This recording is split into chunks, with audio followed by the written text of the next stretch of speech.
Okay, everyone. I think everyone is here whom we were expecting. So good afternoon, everyone. Thank you for joining us for this media briefing about AFNA Committee Report 10.9, City Auditor Reporting of Serious Matters to Council, case number 58061, taxi scripts. That's the topic we're here to receive questions on this afternoon. My name is Jen Racine. I'm the Manager of Communications at the City of Hamilton, and I'll be moderating this briefing. Before we begin, I will ask everyone to remain on mute until called upon to avoid any background noise. With us today, we have Carlyle Can, General Manager of the city's Public Works Department. Just to ensure clarity, our Accessible Transportation Services section falls under the city's Transit Division, which is a division of the Public Works Department. We also have Michelle Martin, Manager of Accessible Transportation Services, and Jason Vanderhyde, Manager of Planning and Infrastructure for Transit, with us this afternoon. With that, Carlyle, I'll turn it over to you now to provide a few comments on today's report. Good afternoon, everyone. As Jen indicated, my name is Carlyle Can. I'm the General Manager for Public Works, under which transit services they fall under me. This morning, we had a report that was presented to the Audit, Finance, and Administrative Committee. It was with regards to the taxi audit scripts, or taxi scripts, sorry, my apologies. And then the city auditor basically reflected the fact that transit staff had approached his office. They identified a weakness in the system and they wanted further investigation. At the same time, transit staff reported the incident to the Hamilton police. They opened an investigation, and out of the report this morning was really to amend our processes as we move forward, consider research and develop options to administer the program, and improve how the data is managed. And Michelle and Jason are here with me today to speak to those points. We heard the chair of the Audit, Finance, and Administrative Committee this morning say, if anything, it's a notice to the public that if they see something or if they would like to report something, by all means, reach out to the city auditor's office. And with that, those are kind of my opening comments. Thank you, Carlyle. Now we'll go to members of the media for questions. First, we'll go to Matthew Van Dongen. And sorry, just to confirm, we'll begin with one question and one follow-up. And if time permits, we'll do a second round of questions. So first up is Matt Van Dongen from the Hamilton Spectator. Matt, you can go ahead.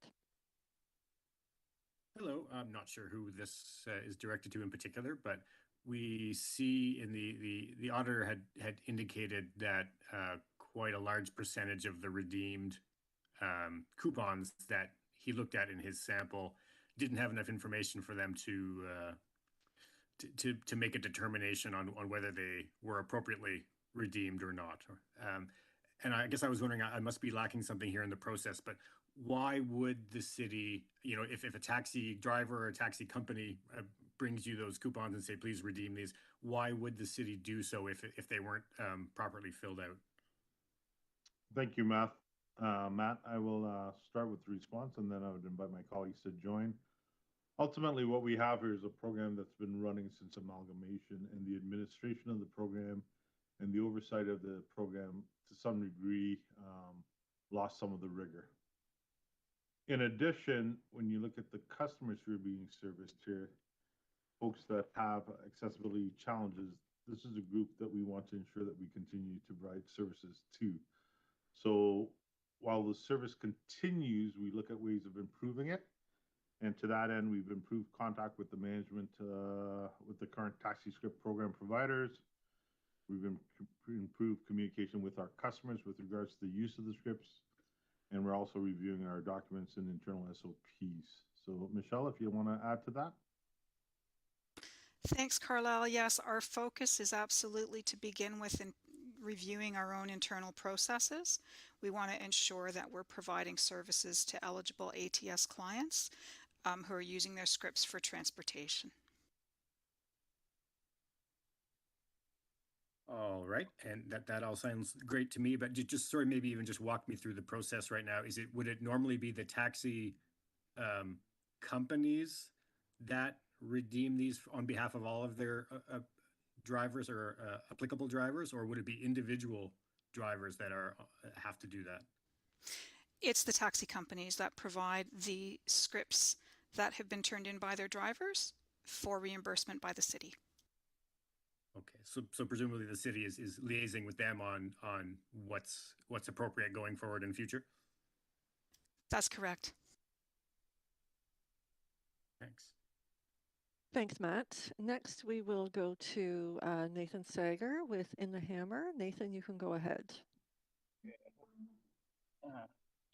I hope it comes clearly here for either manager we have on the call. I think, sorry, Nathan, we are having a little bit of a hard time hearing you. Go to the next person. Okay. I'll type a question in the chat. Sure. Okay. Thanks, Nathan. Next, we'll go to Don Mitchell with CHML. Don, you can go ahead. Yeah, I kind of, if I can kind of dumb this down a bit and kind of get to the point of this is, can you tell me any more about the investigation or calling in Hamilton Police for this? Because the message I kind of got a little bit from the auditor, and what I'm hearing is that the city's kind of found a potential loophole here with the program, and I'm not necessarily sensing that hundreds of thousands of dollars or anything were missing through this program over the last year. Can you kind of tell me if I'm right or wrong, or kind of elaborate on that? Yeah, thank you for the question, Don. To some degree, you're right. You know, based on, let's say, the history of Public Works and the history of the city, we as an organization, we've adopted a policy, and we see this with our new council of being 100% open and transparent. So when we start a process like this, or we start looking into things, it was prudent on the auditor's behalf to, one, identify to the new term of council, but two, also there's a partnership with the users of the system too. And at the end of the day, if something is not properly aligned, we need that feedback. We need to know, and we need to hear from the users of the program. And I know staff are working very diligently in terms of revamping the program. They're looking very diligently in terms of how script books will be issued in the future. And they're also looking kind of jurisdictionally across the board, what are other transit providers and service providers doing in this space in the area. But, you know, the real sense, or the real bullet for you, Don, it's more being open and transparent, and continue to do so as we go forward as an organization. Okay. And I wonder if you could just kind of circle back a bit to how this all came to light. It sounded like it was a case where, you know, people that were involved in the program with the city kind of looked at what was going on with it and just kind of brought it to your attention and said that we should really close this loophole. Yep, and you know, thanks for the question, Don. That's perfectly right. It's not only people in the city, but it was our own staff that brought it forward. Under the director, Maureen Cousin-Heath, Michelle, Martin, and Jason, they identified, hey, this doesn't quite pass the rigor and standards of today.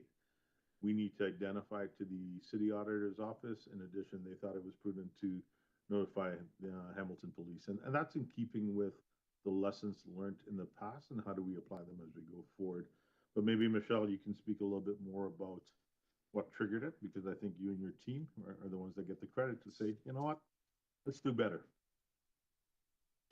We just received a report that scripts were being improperly used. And under the terms of and conditions of the program, the scripts are only to be used by eligible accessible transportation services customers for the purposes of paying for local taxi trips. And so having received that information, we reached out to the city auditor and to Hamilton Police Services to make sure we're covering all the bases, to make sure that everything that needs to be looked into is being looked into. And we're grateful for the city auditor's report today. Thank you, Michelle. Thanks, Don. I will jump back just quickly to Nathan Sager's question. Nathan's from In the Hammer. What would the build out of a swipe card system mentioned by Charles Brown look like?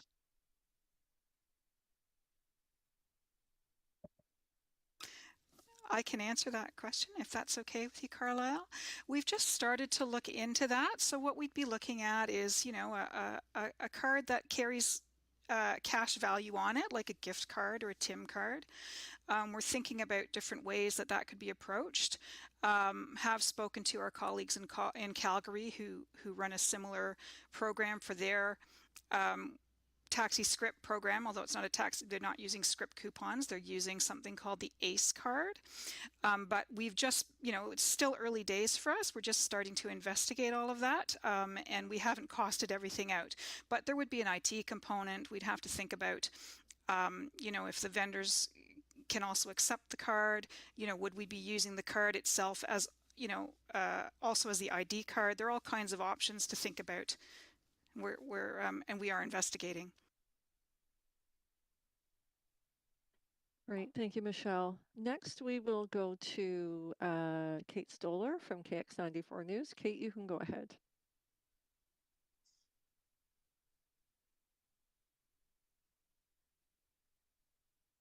Kate, are you there? Kate may just be recording the briefing.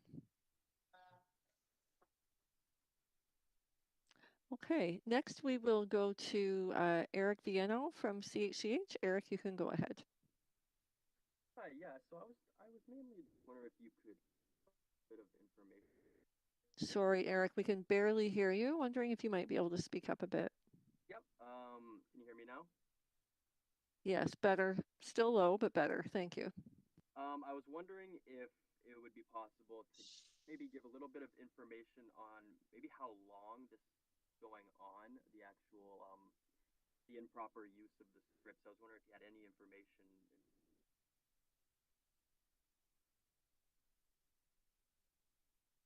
So I'll start with the response. Thank you very much for the question, Eric.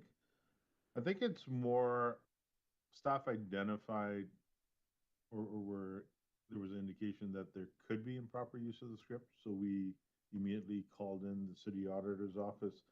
In addition, because it had the potential of being fraud, staff notified Hamilton Police. As we worked through it, it may just be simply a lax approach or a lack of attention to detail that we're going to find. And now that people have been told, hey, as a user of the system, these are the rules that you need to follow.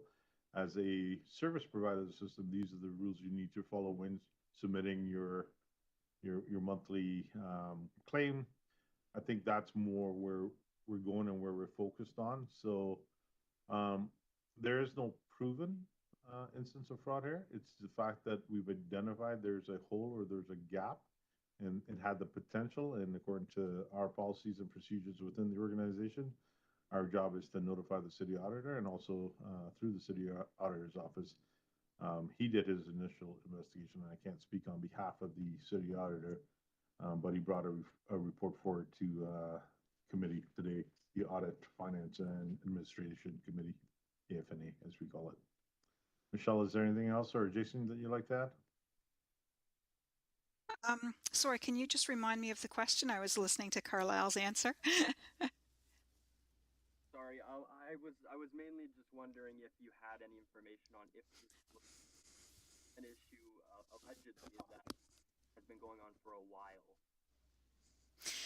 It's difficult to say. Thanks for the question also. It is difficult to say, to Carlyle's point, we don't have proven criminal activity or proven fraud, but we do know that the scope for it exists as long as processes remain lax. So our focus is to tighten up those processes and to make sure going forward that we're ensuring that the scripts are being used properly and by eligible individuals to travel within Hamilton by taxi.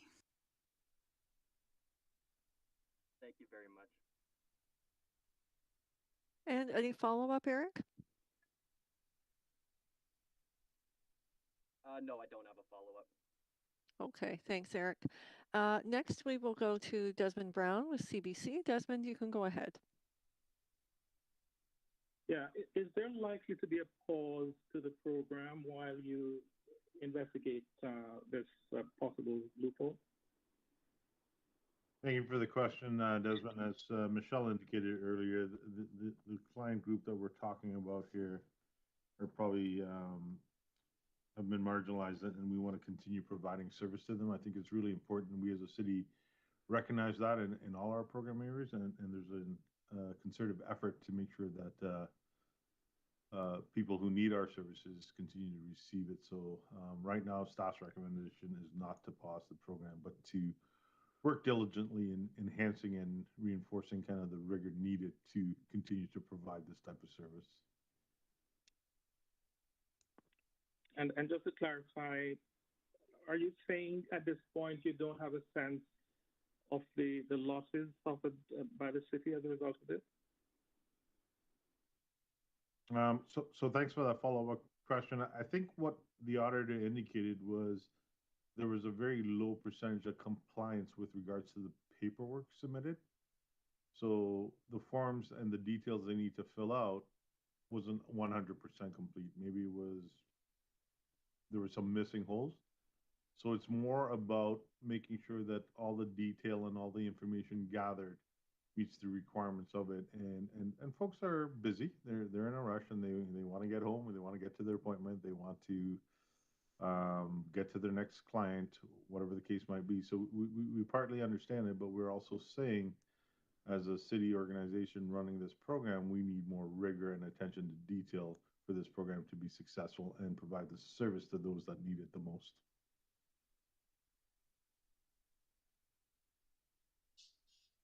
Thank you, Desmond. We do have a little bit more time, so we'll go back up to the top. Matt Van Dongen from The Spectator. Matt, any follow-up questions? Yeah, just a couple. I guess just based on what you said there, so the risk here is not so much is more that the city might have been inadvertently subsidizing people who are not eligible for subsidy. But I was wondering, I mean, do we only hand out a finite number of these booklets per year? I mean, is there a risk that we're handing them out and ineligible people are using them and other people who would want to use them cannot? So I'll start with the response, and I can see Michelle is ready to jump in. The books are sold to clients who qualify for the service.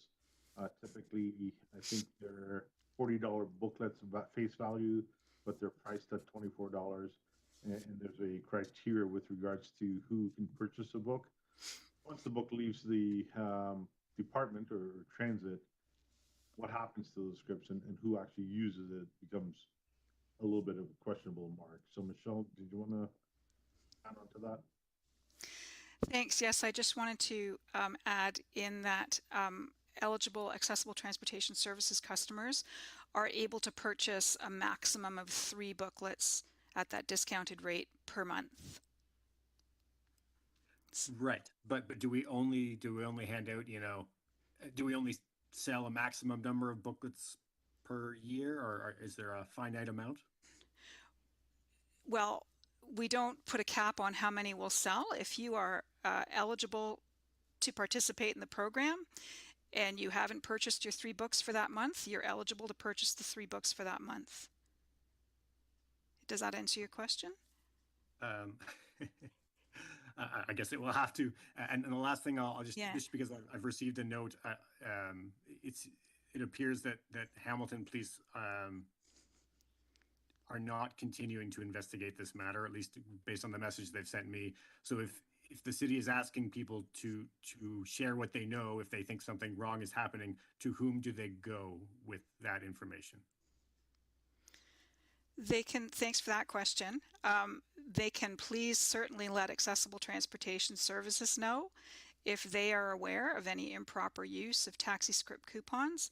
Of course, the Office of the City Auditor today also pointed out the fraud and waste hotline, and citizens are always free to make use of that hotline as well if they don't wish to report it to Accessible Transportation Services. Thank you.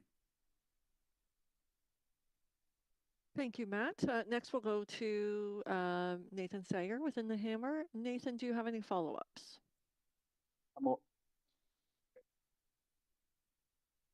Okay, thanks, Nathan. Then next, we'll go to Don Mitchell with CHML. Don, you can go ahead. Yeah, just a couple short ones here, I guess. So to go back to the Hamilton Police involvement, the reason I want to try to characterize this right is that you kind of just went to them to make sure that you've dotted the I's and the T's and that there's no potential liability for the city. So like to get in front of it, a preventive measure as potential transactions between people that you don't know about are happening. Is that a fair characterization? Hi, Don. Thanks for the question.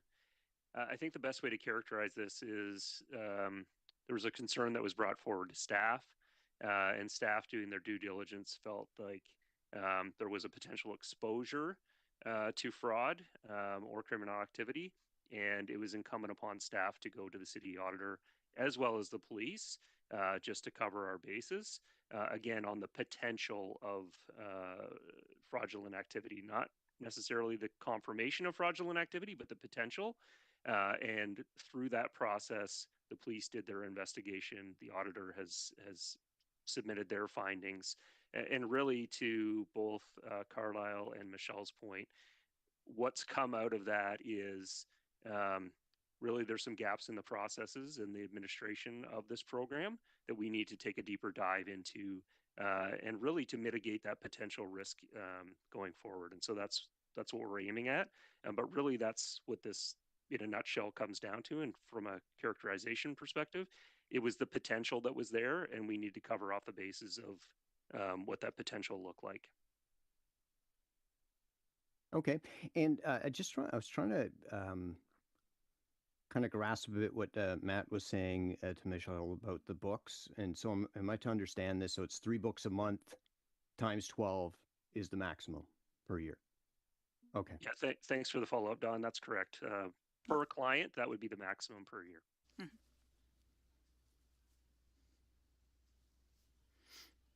Okay, thanks, Don. Next, I'll try Kate again at KX94 News. Kate, do you have any questions?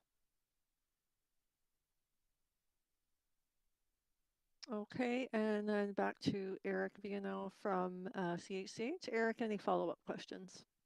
Follow-up question, thank you. Okay, thanks, Eric.